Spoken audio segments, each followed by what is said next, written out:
Hi everyone, it's Roland Smith with the Mortgage Center here. We're going to try something a little bit different today and do a video blog of a very common topic that's been brought to my attention a number of times, that of vendor take-back mortgages. What we're seeing a lot of in this market is first-time homebuyers trying to get into the market. Oftentimes they don't have the down payment required, as Vancouver's an expensive market, and at some point someone brings up the concept of a vendor take-back mortgage. So first off, what is it? A vendor take-back mortgage is where the seller agrees to carry part of the financing. So I'm going to grab a number here out of thin air. Let's assume you're buying a $100,000 property, and in order to avoid some sort of CMHC fees, a client wants to get the vendor to give them $20,000 as a mortgage. So they'll get $80,000 from their first mortgage holder, their bank. That way they don't have to pay CMHC fees because they've got less than 80% financing. And the vendor will register a second mortgage on title at the closing date. The concept is very good. It allows you to get into a property without necessarily having cash out of your pocket. There's two problems with it. One, normally, a lot of banks don't allow it. They don't let people have secondary financing behind their mortgages. Why? They perceive it as a form of risk.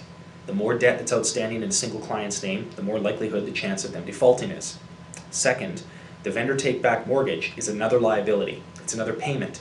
So if the person doesn't qualify for 95% or 90% financing already, by adding a vendor take-back mortgage on there, it doesn't get rid of the problem that a payment still has to be made. Now, before you get interested in thinking, well, what if this is a family member and they're going to charge me no interest?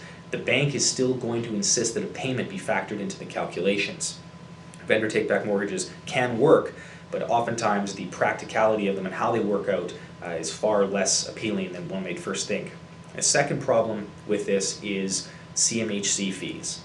So where I see a lot of vendor take-back requests is on some very high-end properties, particularly in the Vancouver-Kitsilano area, where what will happen is a client will want to buy a property for $1.1 million, and they'll want to get a 5% down payment.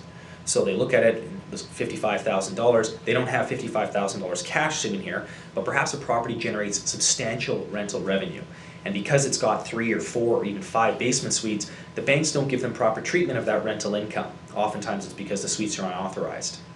Now in that type of a circumstance, and I see this request on probably a weekly basis, the client will go to the vendor and say, listen, your property's appreciated a lot in value, you've got a lot of equity, would you be willing to carry $55,000 of financing for me? And the vendor, who's selling a property worth $1.1 million, will oftentimes be open to that suggestion. The problem is in the execution.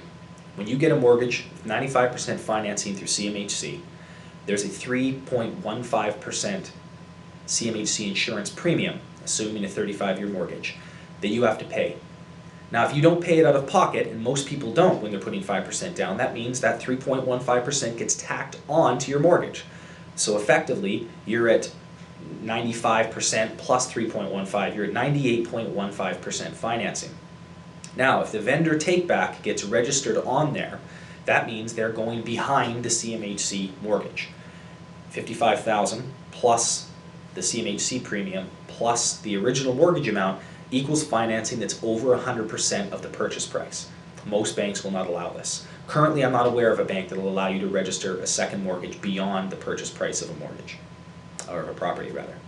So if someone you know is looking at doing a vendor take-back, they're really only the situations it works is where the take-back is equal to 20% or more, and they have to be dealing with a financial institution that's open to the idea of having vendor take-back mortgages and open to the idea of the down payment, the 20%, being another loan, because it is the same as getting 100% financing.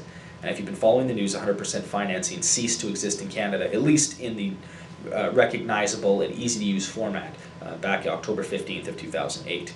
So if you look down below, I've done a bit more of a detailed write-up and a mathematical analysis of how the vendor take-back works, when they do apply, when they don't apply. This is Roland Smith with the Mortgage Center.